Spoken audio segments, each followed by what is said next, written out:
ಒಂದು ವರ್ಷ 2 ತಿಂಗಳು. 1 ವರ್ಷ 2 ತಿಂಗಳು ಕಣ್ಣು 2 ಕಾಣ್ತಾ ಇದೆ. ಒಂದು 6-7 ಲಕ್ಷ ಆಗಿದೆ. ಸ್ನೇಹಿತರೆ, ನಾನೀಗ ಬಂಟ್ವಾಳದ ಕೆಳಗಿನ ಪೇಟೆಯಲ್ಲಿದ್ದೀನಿ. ಆ್ಯಕ್ಚುಲಿ ಈ ರಸ್ತೆಯ ಮೂಲಕ ನಾನು ಹೋಗಬೇಕಾದ್ರೆ ಒಂದು ಸಣ್ಣದಾಗಿರುವಂಥ ಒಂದು ಅಂಗಡಿಯನ್ನು ನೋಡಿದೆ. ಅದಾಗಿರುತ್ತೆ ಅವಿಲ್ ಮಿಲ್ಕ್ ಅಂತ. ಅವಿಲ್ ಮಿಲ್ಕ್ ಜೊತೆ ಬೇರೆ ಬೇರೆ ಸ್ನ್ಯಾಕ್ಸ್ ಎಲ್ಲ ಇದೆ. ಬಟ್ ಈ ವ್ಯಕ್ತಿ ಒಬ್ಬರು ಶ್ರಮಜೀವಿ. ಅವರ ಬದುಕಿನ ಬಗ್ಗೆ ತಿಳ್ಕೊಂಡಾಗ ಸ್ವಲ್ಪ ನನಗೊಂದು ನೋವು ಅನ್ನಿಸ್ತು. ಅದರ ನೋವಿನ ಸಂಗತಿ ಏನಂತ ಹೇಳಿದ್ರೆ, ಈ ವ್ಯಕ್ತಿಗೆ ಒಂದು ಕಣ್ಣು ಮಾತ್ರ ಕಾಣೋದು. ಬಟ್ ಆದರೂ ಕೂಡ ಛಲ ಬಿಡದೆ ರಸ್ತೆ ಬದಿಯಲ್ಲಿ ಅವರು ತನ್ನ ಬದುಕನ್ನು ಸಾಗಿಸೋಕ್ಕೋಸ್ಕರ ಒಂದು ಸಣ್ಣದಾಗಿರುವಂಥ ವ್ಯಾಪಾರವನ್ನು ನಡೆಸ್ತಾ ಇದ್ದಾರೆ. ಹೇಗಿದ್ದೀರಾ? ಹೇಗಿದೆ ನಿಮ್ಮ ಬಿಸ್ನೆಸ್ ಎಲ್ಲ? ಎಷ್ಟು ವರ್ಷಗಳಿಂದ ಬಿಸ್ನೆಸ್ ಮಾಡ್ತಾ ಇದ್ದೀರಾ? ನಾವು ಒಂದು 10 ವರ್ಷ. 10 ವರ್ಷದಿಂದ ಇಲ್ಲೇ ಬಿಸ್ನೆಸ್ ಮಾಡ್ತಾ ಇದ್ದೀರಾ? ಅದು ಇಲ್ಲಿ ಸ್ವಲ್ಪ 15 ದಿವಸ ಆದದ್ದು ಓಪನ್ ಮಾಡಿ. ಓಕೆ. ಮುಂಚೆ ಕೆಲಸ ಏನು ಕೆಲಸ ಮಾಡ್ತಿದ್ರಿ? ಸೆಂಟ್ರಿಂಗ್ ಕೆಲಸ. ಅದು ಬಿಟ್ಟು ಈಗ ಈ ಕೆಲಸಕ್ಕೆ ಬಂದ್ರ? ಅದು ಯಾಕೆ ಬಿಟ್ರಿ? ಇದನ್ನ ಯಾಕೆ ಅದು ಬಿಸಿಲಲ್ಲ.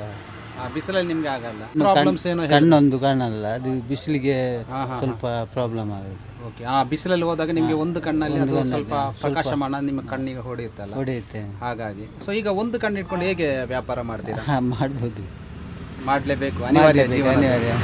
ಇದು ಬಿಟ್ಟರೆ ಬೇರೆ ನಿಮ್ಗೆ ಏನು ಆದಾಯ ಇಲ್ಲ? ಇಲ್ಲ. ಇದು ನಿಮ್ಮ ಜೀವನದ ಮುಖ್ಯ ಆದಾಯ? ಓಕೆ. ಇದು ಬಿಟ್ಟರೆ ಬೇರೆ ಇಲ್ಲ? ಮನೆಯೆಲ್ಲ ಇಲ್ಲ ಹತ್ರನ ದೂರ ಇದೆ? ಬಾಡಿಗೆ ಮನೆಯಲ್ಲಿ ಇರೋದ ನೀವು? ಕಣ್ಣಿಗೆ ಆ್ಯಕ್ಚುಲಿ ಏನಾಯ್ತು ನಿಮ್ಮದು? ಅದು ಕಬ್ಬಿಣದ ರಾಡ್ ಕಟ್ ಮಾಡುವಾಗ ಸ್ವಲ್ಪ ಹುಡಿಯಾರಿದ್ದು. ಕಬ್ಬಿಣದ ಹುಡಿ ನಿಮ್ಮ ಕಣ್ಣಿಗೆ ಮಿಷನ್ಗೆ ಸಿಲುಕಿ ಅದು ನಿಮ್ಮ ಕಣ್ಣಿಗೆ ಬಿದ್ದದ? ಅದು ತೂತಾಗಿ ಸೆಂಟ್ರಿಗೆ ಹೋಗಿ ಅದು ಹೋಗಿದೆ. ಆವತ್ತೇ ಹೋಗಿದೆ. ಹೇಗೆ ಮತ್ತೆ? ಎರಡು ಕಣ್ಣು ಕಾಣ್ತಾ ಇರಲಿಲ್ಲ. ಎಷ್ಟು ತಿಂಗಳು ಆ ಥರ ಇತ್ತು? ಒಂದು ವರ್ಷ 2 ತಿಂಗಳು. 1 ವರ್ಷ 2 ತಿಂಗಳು ಕಣ್ಣು 2 ಕಾಣ್ತಾ ಇರಲಿಲ್ಲ. ಮತ್ತೆ ಹೈದರಾಬಾದ್ಗೆ ಹೋಗಿ ಅಲ್ಲಿ ಟ್ರೀಟ್ಮೆಂಟ್ ಮಾಡಿ ಒಂದು 6-7 ಲಕ್ಷ ಆಗಿದೆ. ಅಷ್ಟು ಖರ್ಚು ಮಾಡಿ ನಂತರ ಕಣ್ಣು ಒಂದು ಕಣ್ಣು ಸರಿಯಾಗಿ. ಈಗ ನಿಮ್ಮ ಇರೋ ಕಣ್ಣು ಯಾವುದು? ಪ್ಲಾಸ್ಟಿಕ್ ಕಣ್ಣ ಅಥವಾ ಇಲ್ಲ ನಾರ್ಮಲಿ ಅದು ಇದು ಕಾಣಲ್ಲ ಮಾತ್ರ. ಇದು ಸರ್ಕ್ಲೇಸ್. ಅದರಲ್ಲಿ ಪವರ್ ಏನಿಲ್ಲ. ಒಂದು ರೀತಿ ಬ್ಲ್ಯಾಂಕ್. ಈಗ ಒಂದು ಕಣ್ಣನ್ನು ಇಟ್ಕೊಂಡು ನೀವು ಬಿಸ್ನೆಸ್ ಮಾಡ್ತಿದ್ದೀರಾ.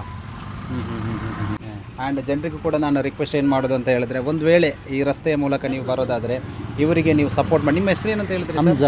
ಹಮ್ಜಾ ಅವರು. ಹಮ್ಜಾ ಕೆಳಗಿನ ಪೇಟೆಯವರು. ಇವರ ಶಾಪಿಗೆ ಒಂದು ಭೇಟಿ ನೀಡಿ ಒಂದು ವಿಸಿಟ್ ಮಾಡಿ. ಯಾಕಂತ ಹೇಳಿದ್ರೆ ಇವರಿಗೆ ಒಂದು ಕಣ್ಣು ಮಾತ್ರ ಕಾಣಿಸೋದು. ನೋಟ್ ಮಾಡ್ಕೊಳ್ಳಿ, ಒಂದು ಕಣ್ಣನ್ನು ಇಟ್ಕೊಂಡು ಅವರು ಶ್ರಮ ಪಡ್ತಿದ್ದಾರೆ. ಒಂದು ಸಣ್ಣ ವ್ಯಾಪಾರವನ್ನು ಮಾಡೋದಾದರೆ ಅದು ಕೂಡ ಅದರ ಪುಣ್ಯ ನಿಮಗೆ ಲಭಿಸುತ್ತೆ ಅಂತ ನಾನು ಹೇಳೋಕ್ಕೆ ಇಷ್ಟಪಡ್ತೀನಿ.